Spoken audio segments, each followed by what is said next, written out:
Hey guys, so I wanted to share my roadmap for my plan on reinventing myself in the new year. I'm drawing a lot on the things that I've kind of come into contact with in the last few weeks and few months. And I think this is a really solid way for me to enter the new year, and it may be really helpful for you too. I think the last few years have been a bit, I don't want to say nuts, but there's been so much going on, and I feel like a lot of us are just ready to step into the next version of ourselves. I effectively want to explain kind of the roadmap first and why I have built it out like this, and then use some examples from my own life and what I want to achieve, and also just in general that may apply to you, from like career to fitness and so forth. So let's just get into it. So at the beginning of this roadmap is acceptance and allowing for change.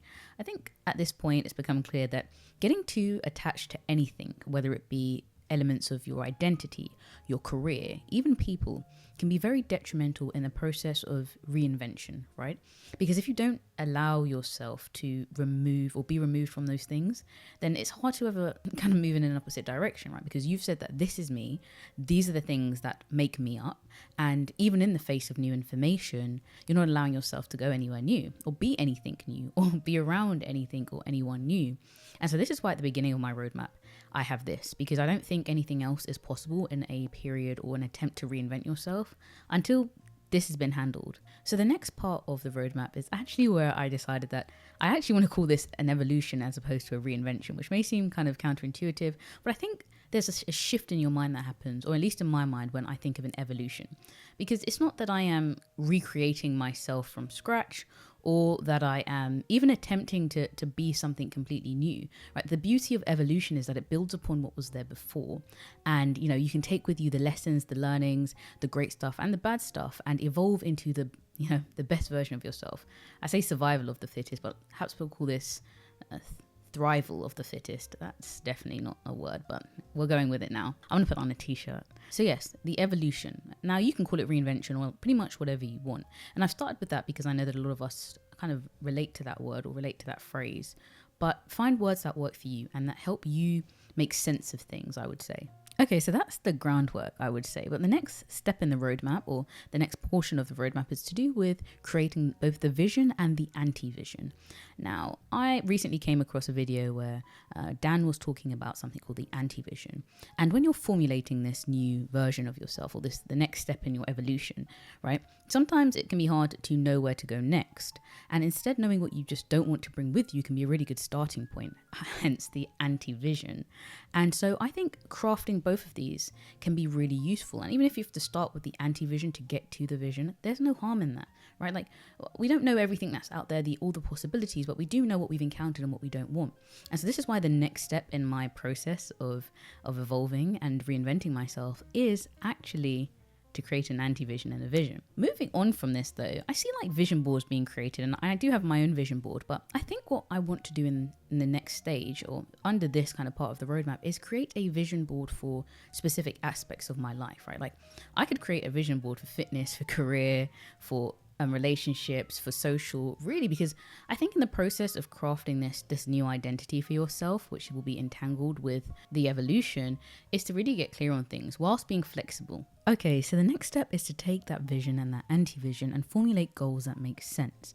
Now, the really key thing here is moving away from outcome-oriented goals and moving towards action-oriented goals. In my podcast, I spoke about why I was going in this direction and used YouTube as an example, and I'll do so here just in case you haven't seen that video.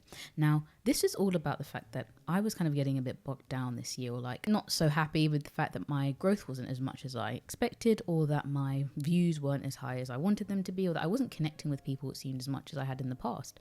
And I was feeling quite low about that, and it was impacting the way that I showed up and the way that I, applied myself to YouTube, because I should have been showing up, consistently, and I didn't, because every time something happened, an outcome wasn't as expected, I took a hit. And it was because I had inextricably linked myself to these outcomes. And the goal here in this part of the roadmap is to create a degree of separation between yourself and these outcomes, which may be influenced by a number of things, right? Like view count, subscriber count, or salary, or whatever metric it is that's involved in your life and your goals.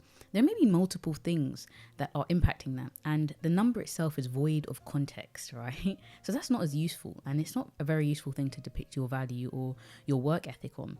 Instead, we're going to focus on action-oriented goals to separate the two out, so these things more accurately represent one's strengths and weaknesses, right? Like showing up and uploading a video once a week. That's an action-oriented goal, right? And so if I can do that, then that probably is likely to impact my outcome. But I have more control over this thing, right? In the evolution of my character and the life that I want to create, I have far more control over that and consistently work towards that. And then if I'm not able to, I can identify the weaknesses in myself or the way that I operate or my systems that may be contributing to that. Right? It's very hard to say I didn't get 1,000 subscribers a day.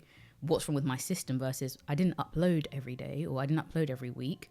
Maybe it's a discipline issue, maybe it's a planning issue, and so forth. But I won't spend too much time on this one because I do have a whole episode on it. So check that out after this if you want some more context. And the final step is multiple forms of tracking.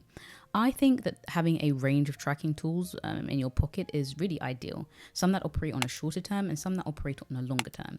So for me, I have made use of Notion, kind of like, especially for the last year, but heavily into the next year, to track things, especially on a day-to-day basis, but I also use it for the bigger picture. But something I do want to start doing is video diaries, actually. I think journaling is a fantastic thing to do and it has so many benefits. However, I just don't particularly enjoy writing. And I think I've just accepted that, like, trying to make myself write in journal is not working. It's not worked.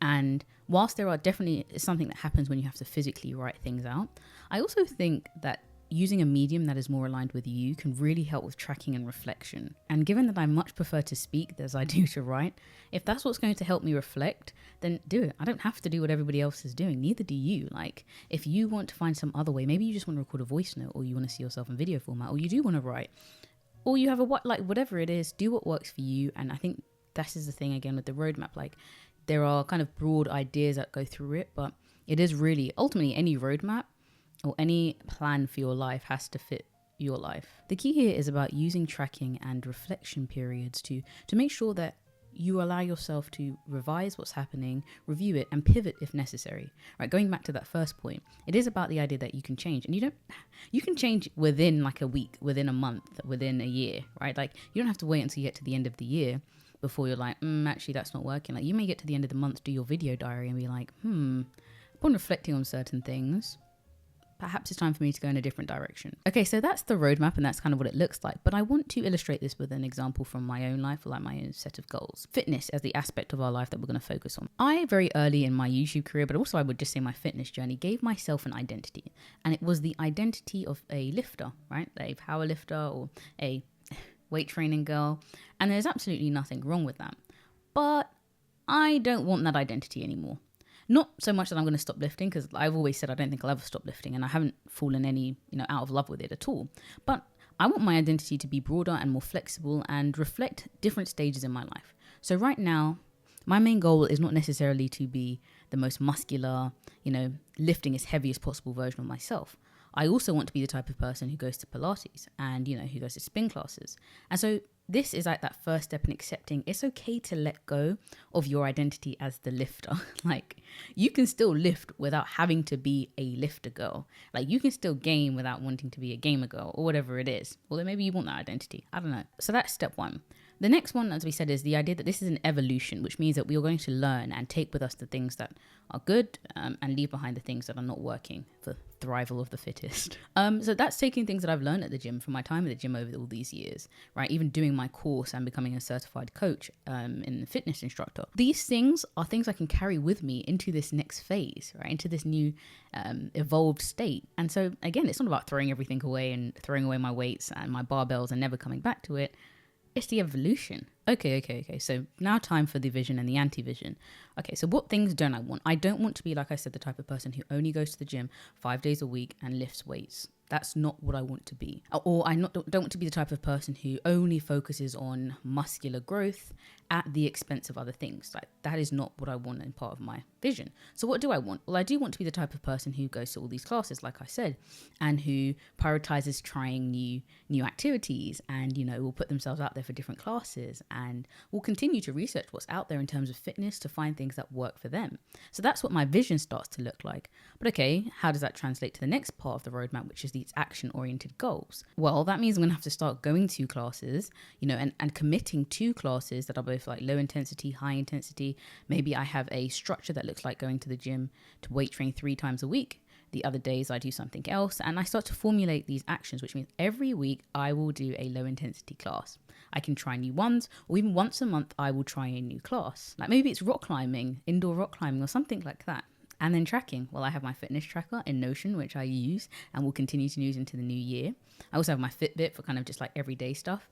And I will be using my video diaries. So you can start to see how you can apply this to certain areas of your life, certain things that you want to achieve. Okay, so finally, I want to use one more example to illustrate this roadmap.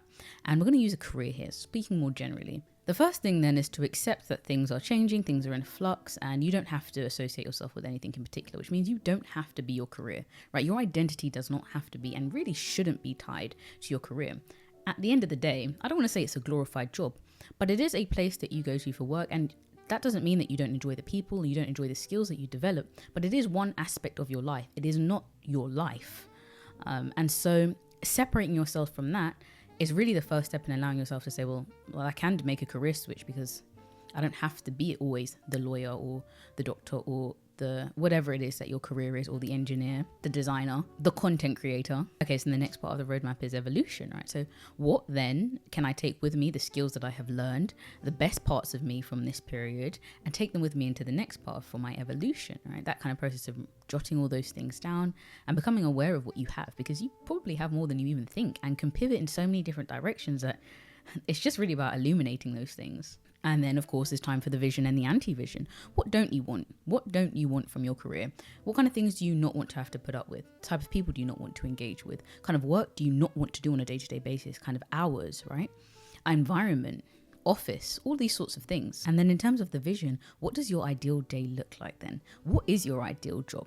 From the things that we said it's not, and the things that you already know from your experiences, from things you may have seen on the TV or on YouTube or on TikTok or wherever, or people you've spoken to, then what does the ideal day look like? The next step is, of course, action-oriented goals. What do you need to do to get further? So yes, the outcome may be this particular type of career, but what actions can you take? Can you focus your energy on that will get you to that goal? Do you need to put in several hours of coding exercises a day to pivot into tech? Do you need to do a few hours every week for your design portfolio if you're going to pivot into design? Do you need to start networking and reaching out, say, weekly on LinkedIn to people to start building out your network if you want to move into sales? What can you do that are action orientated, that you can track, that will get you closer to potentially that outcome without your whole life being, identity and value being directly linked to it? And then finally, track in your system. I have things like Career Matrix when I'm applying for jobs and stuff like that. I have another kind of table that I use that's in Notion. So get yourself a setup that works with tracking these sorts of things where your mind is, especially if you're trying to change careers or you're weighing up multiple things. It's good to have that reflected in a document or in something that you can just objectively see. Okay, so that's the roadmap of reinvention/evolution for 2023. If you're interested in some of the things I've discussed in this video, then check out these videos here. Over here we've got the podcast where I spoke about action-oriented goals and why they're really a key, and over here's my Notion setup.